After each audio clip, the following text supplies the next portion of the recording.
नौजवानों, आपके पास mobile phone है, एक गूगल कर सकते हैं जो मैं अब आपको बात बताने लगा हूं। मीडिया के लोग भी हैं, सहाफी भी हैं, जरा सबको मैं ये सुनाना चाहता हूं। एक किताब है, उसका नाम है the way of the world. किसने लिखी? उसका नाम है Ron Suskind. The way of the world, Ron Suskind. इस किताब पे 292 सफे के ऊपर चौथे पैराग्राफ पे एक चीज लिखी है, वो मैं चाहता हूं गौर से सुने। आपको पता चलेगा कि क्यों नहीं बोलते और ना बोलेंगे हिंदुस्तान के खिलाफ, नरेंद्र मोदी के खिलाफ। उसमें वो लिखता है, ये जरा गौर से सुने आप बात, कि बेनजीर भुट्टो, ये 2007 की बात है, वो अपने बेटे को टेलीफोन पे बता रही हैं कि कितने पैसा उनके कितने बैंकों में, जो बाहर बैंक है उनमें पैसा पड़ा हुआ है। उनको नोट करवा रही हैं अपने बेटे को, बिलावल को, कि इन बैंकों में हमारे बाहर पैसे पड़े हुए हैं। और ये कौन रिकॉर्ड कर रहा है? ये बाहर की एजेंसीज कर रही हैं। और फिर वही एजेंसीज इसको सामने रखते हुए उसी किताब में आगे है कि वो बेनजीर भुट्टो और जनरल मुशर्रफ का समझौता करवाते हैं। जो जनरल मुशर्रफ ने एनआरओ दिया, इससे आपको क्या चीज पता चलती है कि अगर किसी भी पॉलिटिशियन का पैसा, चोरी का पैसा मुल्क से बाहर पड़ा हो, तो ये सारे जो बाहर के मगरब के मुल्क हैं उनको पता होता है।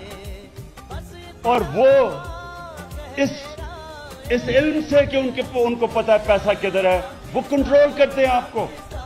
और उसी किताब में बाद में लिखते हैं कि क्योंकि उनको पता था कि इनका पैसा बाहर किधर किधर पड़ा हुआ है, इसकी वजह से उन्होंने प्रेशर किया जनरल मुशर्रफ से समझौता करने का। क्योंकि वो दिन थे जब एक वुकला की मूवमेंट चली हुई थी, इलेक्शन का बॉयकॉट करने जा रहे थे 2008 में, एपीडीएम की जमातें एक तरफ थी, तो तब उन्होंने पीपल्स पार्टी को जनरल मुशर्रफ के साथ समझौता करवाया। और हम सारे थे एपीडीएम में, हम कह रहे थे चीफ जस्टिस को निकाला, उसको बहाल करो, हम इलेक्शन नहीं लड़ेंगे। हमारे साथ नवाज शरीफ भी था, 3 दफा उसने बैठ के हमारे साथ इलेक्शन का बॉयकॉट किया। ये सब रिकॉर्ड पे है। और उसके बाद बाहर से उसको हुक्म आया, जिधर उसके पैसे बाहर पड़े थे उन्होंने उसको हुक्म किया कि इलेक्शन लड़ो। और इसने हम सबको नहर के पुल पे खड़ा करके खुद जाके इलेक्शन लड़ लिया। तो इससे कोटली के बाशऊर लोगों, समझने की बात है।